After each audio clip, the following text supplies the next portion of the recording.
Bismillahirrahmanirrahim. Assalamualaikum warahmatullahi wabarakatuh. Hamdan wa syukran lillah, salatan wa salaman ala rasulillah Muhammad ibn Abdillah wa ala alihi wa sahbihi wa mawalah wa la hawla wa la quwata illa billah. Subhanaka la ilma lana illa ma 'allamtana innaka antal alimul hakim. Rabbi shrah li sadri wa yassir li amri wa hlul 'uqdatam min lisani yafqahu qawli. Amma ba'd. Kita bersyukur kepada Allah, alhamdulillah rabbil alamin. Sampai saat ini kita masih dalam keadaan sehat walafiat, berikan kekuatan iman Islam, keistiqomahan dalam kita menjaga ibadah kita, terutama sholat 5 waktu dan juga sholat subuh berjamaah di Jumat pagi ini. Mudah-mudahan apa yang kita lakukan mendapatkan ganjaran pahala dari Allah Subhanahu wa taala, dan Allah istiqomahkan kita sampai Allah wafatkan kita dalam keadaan husnul khatimah. Amin ya rabbal alamin. Salawat dan salam kepada Nabi Muhammad SAW, pada keluarga, para sahabat. Mudah-mudahan kita termasuk umatnya yang insya Allah nanti mendapatkan cucuran syafaat dari Nabi Muhammad SAW. Ya, sama-sama kita hormati PKM Musola Nurul Falah, Bapak Ustaz Cedik, Bapak RT Cang, ya. Mudah-mudahan orang sehat, mudah-mudahan diberikan kesehatan. RT Kasman, RT Yusri Bal, ya. Dan bapak-bapak yang lainnya yang tidak langsung sebutkan satu persatu, namun tidak mengurangi rasa hormat dan ta'zim kami. Pada pagi hari ini kita beranjak sebentar ke kitab, ya, Riyadhus Shalihin. Di kitab ini bab pertama tentang niat dan ikhlas dalam beramal. Karena penting sekali dalam kita menjalani kehidupan ini, penting masalah niat dan keikhlasan dalam beramal. Nanti kita seling-seling dengan fikihnya. Jadi bab pertama di kitab Riyadhus Shalihin di jilid pertama ini berbicara tentang niat dan ikhlas dalam beramal. Qala Allah Ta'ala, wa ma umiru illa liya'budullaha mukhlishina lahuddin hunafa'a wa yuqimus shalah wa yu'tuz zakah wa dzalika dinul qayyimah. Ini udah hafal kita dalam surat Al-Bayyinah ayat kelima. Wa ma umiru, dan tidaklah mereka diperintahkan illa liya'budullah, kecuali untuk beribadah kepada Allah.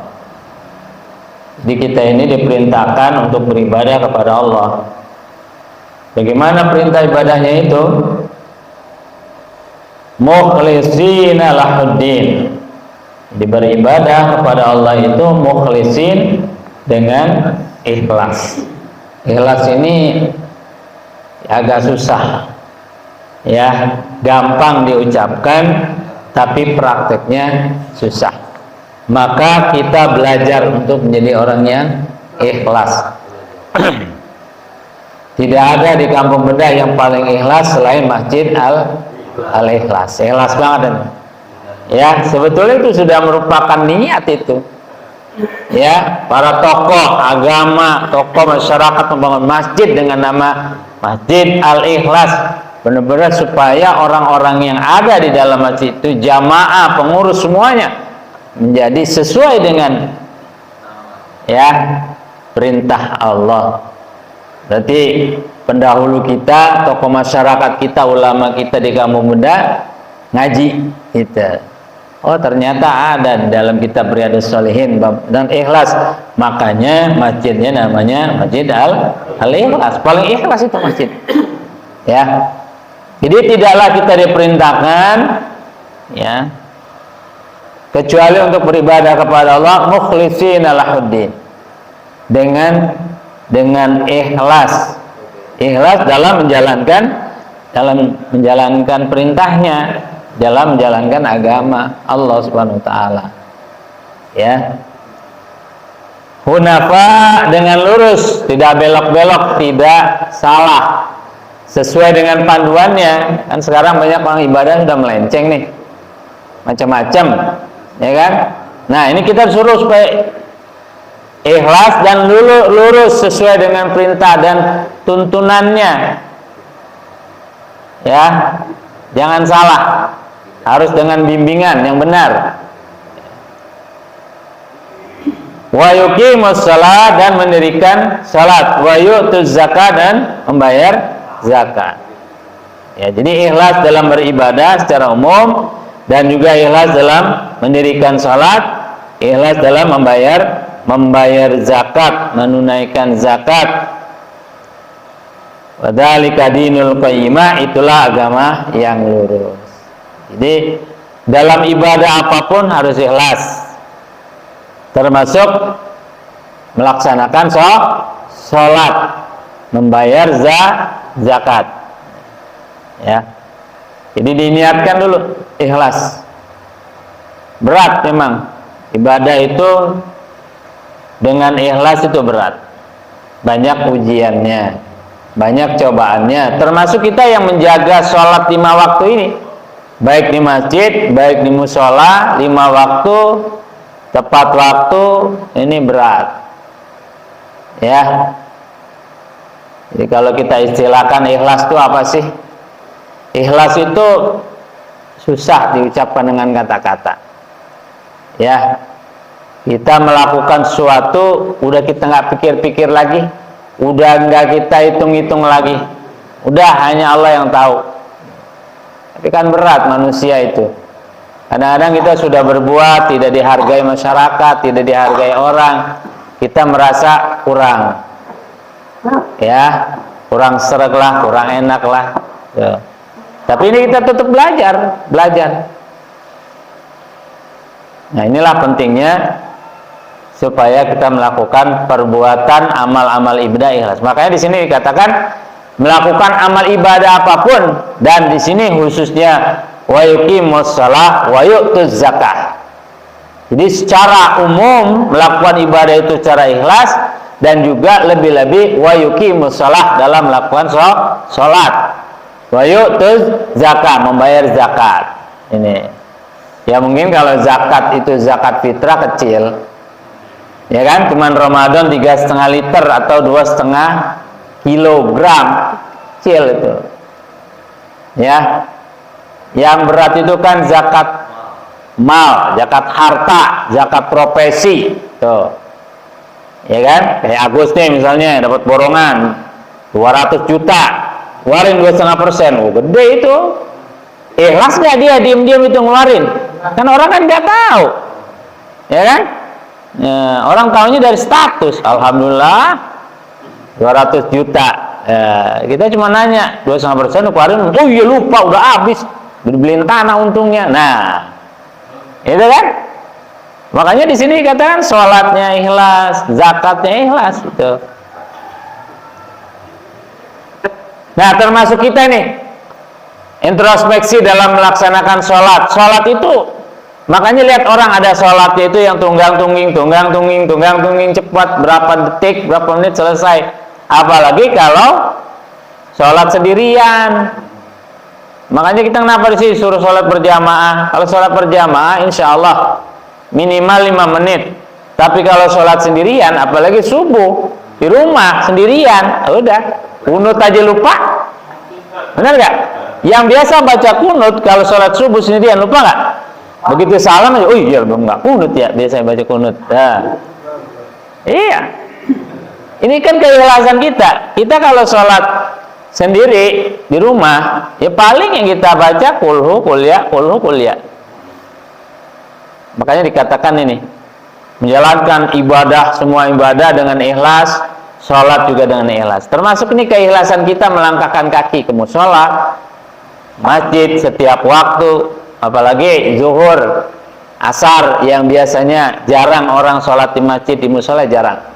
Kalau di masjid sih banyakkan dikit lah, 1 saf 2 saf masih ada. Kalau di musola kadang-kadang ajat yang azan, yang qomat azan, ya, jajat. Dia yang azan, dia yang qomat, dia yang imam, ya, makmum dia juga, yang doa dia juga, yang nutup pintu dia. Emang zuhur rawan, zuhur asar itu. Nah, Jadi di sini luar biasa dalam surat Al-Bayyinah ayat 5 ini, dan tidaklah mereka orang yang beriman, ya kita ini orang beriman, tidak diperintahkan kecuali untuk beribadah kepada Allah Subhanahu wa taala dengan ikhlas. Ya. Ikhlas dan lurus. Lurus maksudnya jangan sampai belok, jangan sampai melenceng. Jangan sampai melenceng. Sesuai dengan tuntunan. Jangan melenceng. Ya. Maka kalau belajar jangan cuma belajar dari YouTube, dari Mbak Google, ya, dari guru yang benar-benar ada ilmunya dan bahasa. Kalau Quran itu bersanad, hadis itu bersanad, ada gurunya lagi, ada gurunya lagi, kiainya. Ya. Kalau itu sudah kita laksanakan ibadah, ya sholat, ya zakat dengan ikhlas, ya, dengan lurus sesuai dengan tuntunan ajaran yang diajarkan oleh Nabi Muhammad SAW. Dzalika dinul qayyimah, itulah agama yang benar, agama yang lurus, begitu caranya. Ya, nanti dijelaskan lagi tuh, bukan hanya ibadah secara umum, bukan hanya sholat, bukan hanya zakat yang harus niatnya ikhlas dan lurus, benar. Ya. Wa qala ta'ala, dan Allah berfirman dalam Al-Quran, ya, dalam ayat yang lain, la yanalullaha luhumuha wala dima'uha walakin yanalut taqwa minkum. Ini sudah berbicara masalah kurban ini. La yanalullah, tidaklah sampai kepada Allah daging dan darah kurban. Walakin yanaluhut taqwa minkum, tetapi yang sampai kepadanya adalah takwa dari kamu sekalian. Surah Al-Hajj ayat 37. Nih, ketika lebaran haji ini baru dibahas. Jadi yang sampai, yang kita kurbankan itu bukan darahnya, bukan dagingnya, tuh, tapi nilai takwanya. Tuh. Artinya apa nilai takwa itu? Artinya keikhlasan kita. Kita kalau berkurban nggak dilihat besar kecilnya juga, dilihat ikhlasnya dulu. Ada orang yang kurban kambingnya, ya emang kambingnya kecil atau sapinya kecil, emang baru kemampuannya dia segitu, dia mungkin baru ada duit yang itu, dan dia ikhlas banget.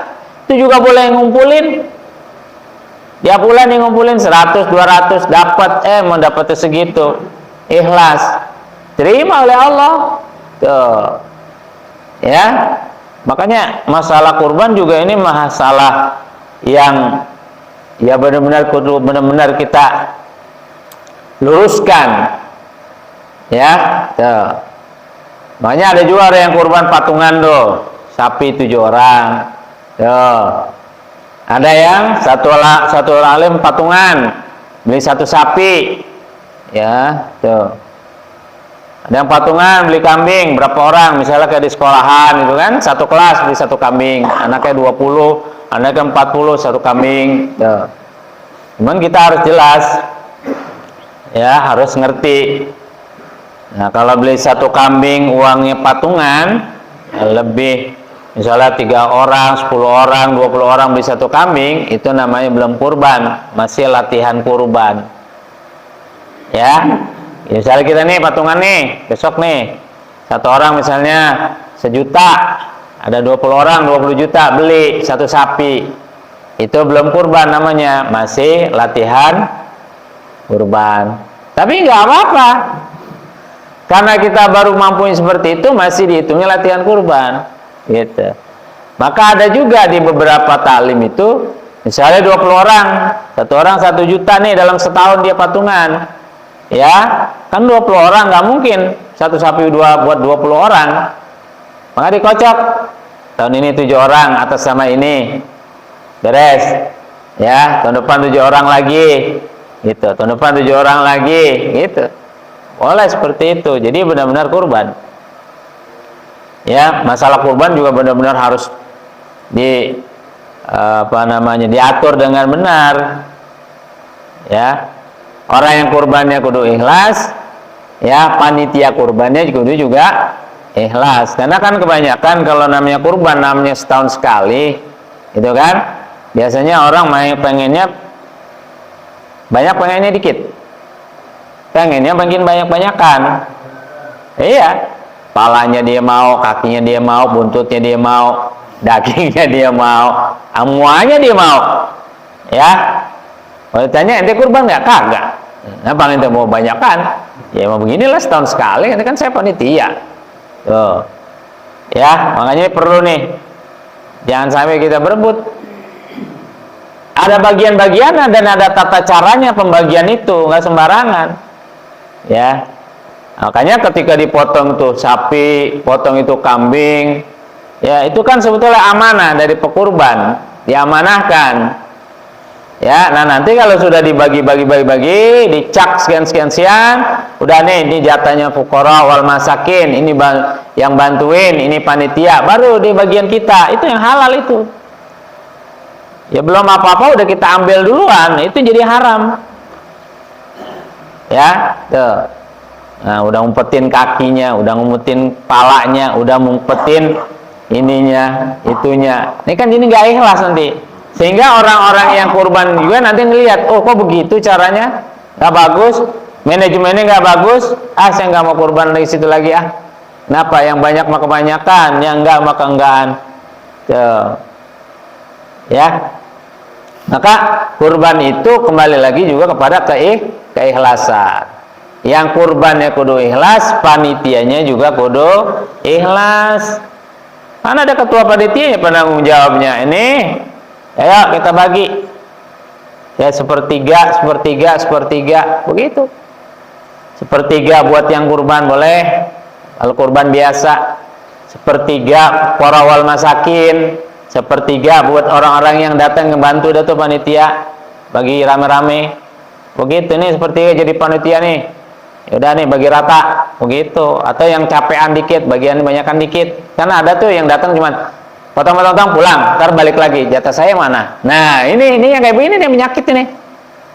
Yang dari awal udah dari capek dapatnya segitu juga. Wah, enakan dia dong. Motong-motong sebentar, balik dapat sekantong. Nah, saya dari pagi sampai sore sekantong juga. Nah, inilah perlu keadilan di situ. Ya. Perhatikan juga. Padahal makan kita kalau pengen banyak beli aja di pasar ya. Ini kembali keikhlasannya. Kembali juga orang yang kurban itu nggak mesti yang besar.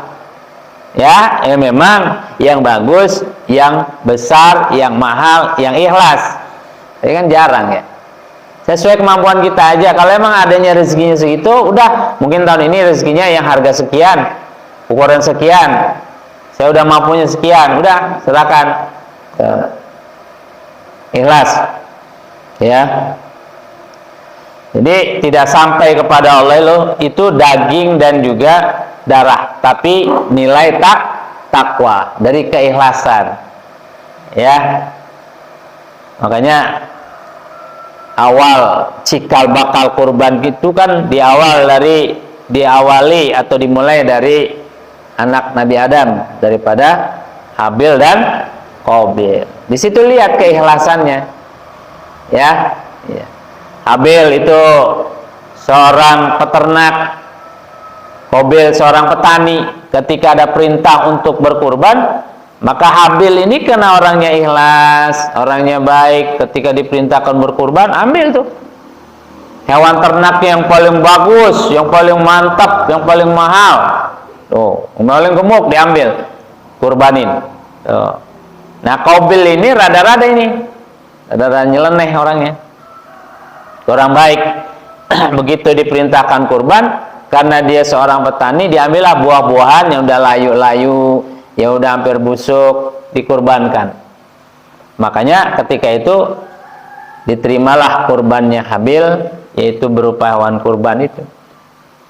Kata Allah, innama yataqabbalullahu minal muttaqin. Sungguhnya Allah hanya menerima kurbannya orang yang bertakwa, yaitu orang-orang yang ikhlas. Maka kurban Habil dengan seekor ya hewan yang besar, yang bagus, diterima oleh Allah. Ini ikhlas. Ya. Dan juga kita harus mengerti juga masalah kurban itu. Kurban itu adalah sarana kita untuk mendekatkan diri kepada Allah, dan kurban itu setiap tahun. Ya. Mungkin kalau dibilang mampu, ya kita semuanya mampu. Buktinya apa? Kita punya motor lebih dari satu. Anak-anak kita masing-masing sudah pakai HP Android yang di atas 2 juta, minimal 2 juta. Masa setahun sekali kita nggak mampu berkorban? Udah gitu bilang saya belum kurban dulu, saya nggak mampu. Padahal punya anak 5-limanya HP-nya HP yang harga 2 juta. Kita sendiri HP-nya Android, istri juga punya. Masya Allah. Malu kita kepada Allah bilang tidak mampu. Makanya supaya ringan, kita niatin. Ada rezeki, udah tabungin 50.000, 100.000, 20.000, niatin saya mau kurban tiap tahun, gitu. Sehingga ikhlas kita. Karena nggak jaminan orang yang uangnya banyak dia mau berkurban, belum tentu. Nggak bedanya umroh juga. Orang punya duit banyak, tapi dia nggak kepanggil itu untuk umroh. Orang duitnya banyak, harta banyak, dia nggak terpanggil pergi haji.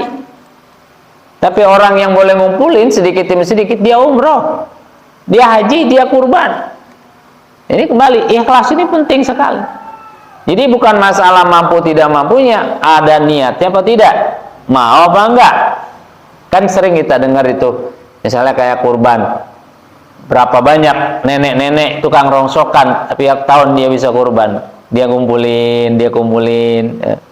Umroh ya begitu, ya. Ini orang biasa banget bisa berangkat umroh. Kalau kita tanya di sana, ibu dari mana? Oh, saya dari kampung, saya boleh ngumpulin, bisa dia umroh. Kembali nih, makanya masalah ibadah ini ikhlas karena Allah. Niat kita kuat apa enggak? Kalau niatnya kuat, insya Allah. Ya, ini masalah keikhlasan. Wa qala ta'ala, qul in tukhfu ma fi sudurikum aw tubduhu ya'lamullah. Ya, Allah Ta'ala berfirman, katakanlah jika kamu sekalian merahasiakan atau menampakkan apa yang terkandung di dalam dadamu, niscaya Allah mengetahuinya. Ini luar biasa ini. Hati kita ini ikhlas apa enggak, Allah tahu kita. Ya. Tapi kita nggak bisa bilang begini, ente mah nggak ikhlas. Nggak bisa menilai orang itu. Ya. Susah dah pokoknya kalau masalah ikhlas itu susah. Wah, dia mah orangnya nggak ikhlas, ya. Belum tentu kita yang ngomong juga ikhlas, ya. Nah, ukuran yang gampang dah. Dalam keluarga kita ikhlas nggak? Beri nafkah pada keluarga kita, ngurusin keluarga kita, ikhlas nggak? Ngurusin anak kita, ya kan? Biayain sekian banyak, kalau sekarang ini biaya pendidikan mahal, sekolah mahal, kuliah mahal, ikhlas nggak? Jadi apa yang kita sembunyikan dan apa yang kita tampakkan di dalam, ya baik yang kita tampakkan atau kita sembunyikan di dalam hati kita, di dalam dada kita, ya lamhullah, Allah tahu semuanya. Ya, kita. Ya paling tidak kita berusaha dan belajar terus belajar menjadi orang-orang yang ikhlas. Nanti faedahnya luar biasa. Kayak kita nih udah rajin sholat, ya, dengan ikhlas, ya, sampai nanti suatu saat kita sakit, ya, atau kita udah nggak mampu lagi berangkat ke masjid, ya, ke mushola, nggak mampu lagi ngaji, tetap dapat pahalanya, ya. Kemudian di sini dalam hadisnya, wa'an Amiril Mu'minin Abi Hafs Umar bin Khattab, ya, dari Amirul Mukminin Abu Hafs Umar bin Khattab bin Nufail bin Abdul Uzza bin Riyah bin Abdullah bin Qut bin Razah bin Adi bin Ka'ab. Panjang nih, ya. Rasulullah SAW, saya mendengar Rasulullah SAW bersabda bahwasannya semua amal itu tergantung niatnya, yang udah kita bahas di Arba'in Nawawi. Innamal a'malu binniyat. Semuanya tergantung niat. Wa innama likulli imri'in ma nawa. Sesungguhnya orang itu tergantung apa yang diniatkan. Kalau niatnya lillahi ta'ala, ya dia dapat pahala. Makanya di dalam hadis yang sudah kita bahas itu juga, ya, Faman kanat hijratuhu ila Allah wa rasulihi fa hijratuhu ila Allah wa rasulihi wa man kanat hijratuhu lidunya yusibuha aw imra'atin yankihuha fa hijratuhu ila ma hajara ilaih. Ya, jadi kalau hijrahnya, amal perbuatannya karena Allah dan Rasulnya, dapat pahala, diterima itu. Ya, tapi kalau hijrahnya atau amal perbuatannya itu hanya untuk mencari dunia, dapat dunia doang dia, akhirat nggak dapat, gitu. Ya, kalau cuma buat dunia doang, dunia dia dapat, pahala akhirat tidak dapat. Nggak beda ini kita nih, seorang laki, seorang suami kerja. Oh, saya mah kerja nyari duit, saya mah kerja nyari duit. Duitnya dapat, tapi nggak pahala. Tapi kalau kita niatkan mencari nafkah buat keluarga, ya, insya Allah dapat duit juga, dapat rezeki juga, dapat pahala juga. Karena kewajiban seorang suami mencari nafkah buat anak dan istri. Niatnya jangan salah. Ada orang berangkat pagi-pagi bekerja, di jalan dia kecelakaan, dia meninggal. Ya, niatnya ikhlas mencari nafkah buat anak dan istri, insya Allah husnul khotimah dia, karena dia berjuang untuk mencari nafkah buat keluarganya, niatnya ikhlas. Ya. Tapi kalau sekedar mencari duit, wah, mencari kekayaan, dilihat niatnya. Ya, kalau cuma buat dunia dia dapat, ya, nggak dapat pahala. Awim muratin yankihuha fi hijratuhu ila ma hajara ilaih, atau dia niatnya itu cuma pengen menikahi seorang wanita, dia rajin sholat berjamaah, dia rajin ngaji karena ada incerannya. Misalnya KPI ngaji malam Kamis, ada PI ya, alhamdulillah datang. Ngaji malam Kamis remaja, ngaji malam Jumat remaja, dia rajin karena ada incerannya, ya. Nah, tapi sampai sekarang belum dapat juga ya. Ya, kalau cepat mewahyu, langsung disalib wahyu, zek, gitu kan. Iya, kalah dia, langsung G5 dia, mundur.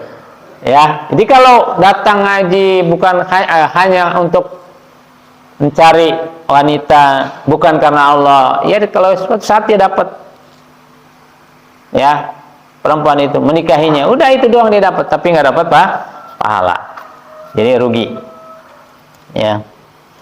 Kemudian wa'an ummil mu'minin Ummi Abdillah Aisyah radhiyallahu anha qalat qala Rasulullah sallallahu alaihi wasallam yaghzu jaisyun al-Ka'bah fa idza kanu ibaida minal ardi yukhsaf bi awwalihim wa akhirihim qalat qultu ya Rasulullah kaifa yukhsaf bi awwalihim wa akhirihim wa fihim aswaquhum wa man laysa minhum qala yukhsaf bi awwalihim wa akhirihim thumma yub'atsuna ala niyatihim.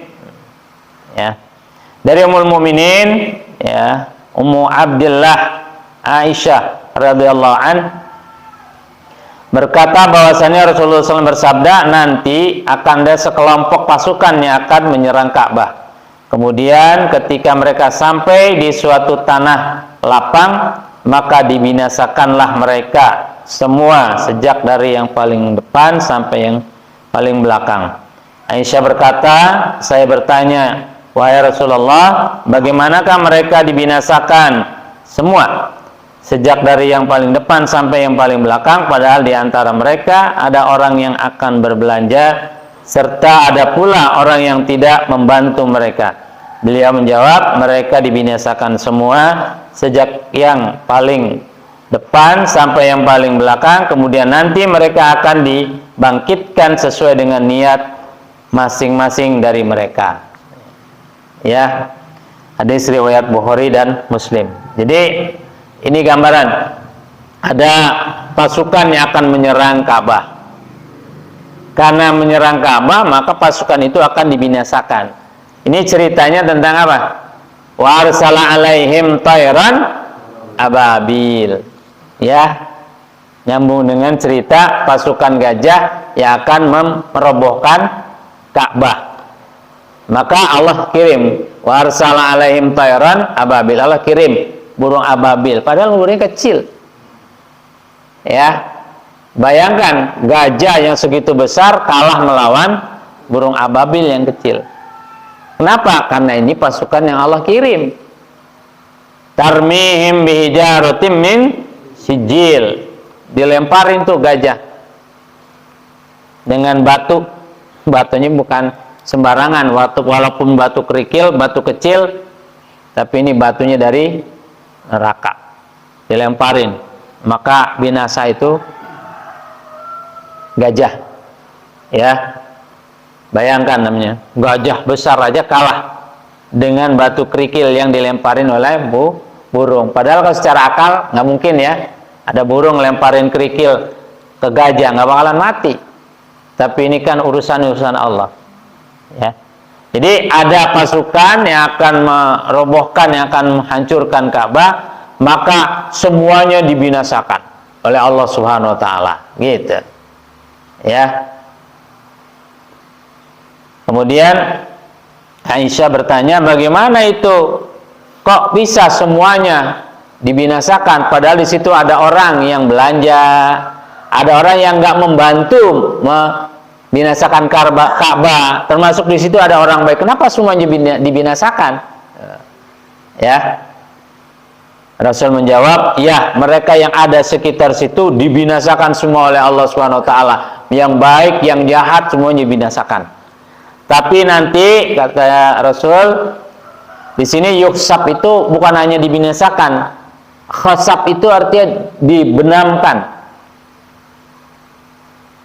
Ya, tahu kan dibenamin?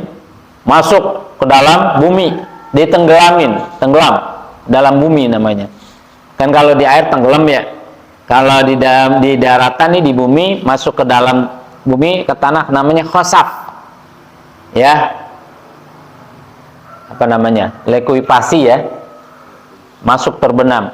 Seperti di beberapa daerah yang ketika itu, di mana itu, yang di wilayah itu satu kampung hilang, masuk ke dalam bumi, dinamai khasab, ditelan bumi namanya. Ya, jadi kalau di situ ada maksiat, di situ akan Allah binasakan semuanya, mau yang baik, mau yang nggak baik, semuanya. Walaupun di situ ada orang ahli ibadah, karena di sekitar itu ada ya maksiat, dibenam semuanya, ditenggelamin semuanya, masuk ke dalam bumi. Ya, Rasul ditanya, bagaimana tuh, kok bisa? Padahal itu kan ada orang baik juga, ada orang ahli ibadah juga, kok yang baik kena juga? Itulah, kalau di suatu tempat, di suatu daerah ada maksiat, kita tidak ngingetin, kita tidak memperingati, kita kena sialnya, kita kena juga. Tuh di situ. Ya, udah kita ingetin, udah kita bilangin, masih juga. Itu bukan urusan kita. Seandainya kita kena juga, nanti dibinasakan oleh Allah SWT, maka summa yub'atsuna ala niyatihim. Ya udah, kita nggak ada daya dan upaya, kena juga kita masuk, kena juga dibinasakan oleh Allah SWT. Tapi beda nanti, akan dibangkitkan oleh Allah Subhanahu Wa Taala, tergantung nih niatnya. Jadi kalau di suatu daerah ada orang yang baik, orang yang soleh, karena wilayahnya di situ ada maksiat, dikhosab, ditenggelamkan, dibinasakan, mati semuanya. Tapi nanti di akhirat dibangkitkan dengan ditanya niatnya masing-masing, diperiksa niatnya masing-masing. Gitu. Jadi nggak sama. Ya. Kan ada itu di suatu daerah yang dibinasakan, ada yang ditenggelamkan, di situ ada pesantrennya, ada santrinya, mati juga, kena juga. Nanti di akhirat dibangkitkan, itu dilihat niatnya, dicek satu-satu. Oh, ini orang ahli maksiat, neraka, kan gitu kan? Disiksa. Oh, ini orang baik, dia udah ingetin, dia udah ngasih tahu, tapi orang itu aja yang diingetin nggak mau. Oh, ini orang baik, berarti diselamatkan. Gitu. Jadi kita jangan khawatir. Jangan khawatir, nggak bedanya misalnya kan dalam satu bisnis, dalam perjalanan, celakaan, masuk jurang, mati semuanya. Padahal di situ ada orang yang hafal Quran, ada orang yang ahli ibadah, kok mati juga? Ya mungkin karena kebanyakan orang yang nggak baik dalam bis itu mati semua, binasa. Tapi orang yang baik nanti akan dibangkitkan, dilihat niatnya, dilihat. Jadi beda. Jadi kita nggak bisa memukul rata semuanya dia ahli maksiat. Pasti di suatu daerah itu, walaupun di situ ada maksiat, maka di situ pasti ada orang baik. Ya, tergantung juga nih niatnya. Nah ini termasuk nih yang sekarang musibah di mana? Di kampung Ciajat ya, Cianjur. Ternyata di Cianjur itu kena musibah diantaranya apa? Di situ banyak gay. Ya, banyak gay. Bahkan Cianjur itu salah satu daerah yang mengikuti kontes gay dunia kalau nggak salah itu. Kontes gay nasional, kontes gay dunia dari Cianjur. Nah, kalau di situ udah ada maksiat, apalagi? Ya, Masya Allah. Ya, ada maksiat, udah Allah ingetin tuh, kasih gempa. Tuh. Ada yang dikhosab, ditenggelamkan, masuk ke dalam bumi. Ada yang digoncangkan buminya, dibinasakan. Itu baru peringatan kecil itu. Peringatan kecil. Kalau tidak insaf juga, tidak sadar juga, habis sudah nanti. Ya. Jadi kalau di suatu daerah itu ada maksiat, orang baiknya ikut kena mati, kena binasa, jangan khawatir. Udah biarin. Yang udah seperti itu, kena, nanti dibangkitkan sesuai dengan niat. Jadi periksa niatnya. Oh, ini orang baik, diselamatkan. Ini orang nggak baik, di sini. Pisah-pisah. Ya. Nah, itu diantaranya beberapa yang kita pelajari masalah niat. Ya. Dan ikhlas dalam beramal. Ini masih banyak hadisnya ini, panjang ini. Ya, karena hal-hal semuanya itu juga harus berdasarkan niat, berdasarkan keikhlasan. Ya, pelan-pelan kita belajar. Masa sih kita makin tua makin gak memperbaiki diri? Ya kan? Iya, lama-lama kita, oh iya, saya kudu perbaiki diri kita. Makin ikhlas, makin ikhlas, makin ikhlas. Ya. Silakan, mungkin ada yang bertanya masalah ini atau masalah lainnya. Mudah-mudahan menambah ilmu kita, menambah usaha kita untuk menjadi orang-orang yang ikhlas dalam beramal. Ya. Ada yang bertanya, silakan. Nah, nanti kita bisa lanjutkan lagi ya di pertemuan-pertemuan yang akan datang. Ya. Makanya yang penting itu adalah berusaha. Ya. Memang susah itu. Masalah niat dengan ikhlas itu susah, tapi bisa kita pelajari, bisa kita perbaiki. Wah, ibadah ini udah jangan karena orang lain, jangan karena nggak enak. Ya, saya datang maulid karena nggak enak sama RT, ya jangan. Jadi nggak dapat pahala, cuma dapat karena nggak enak.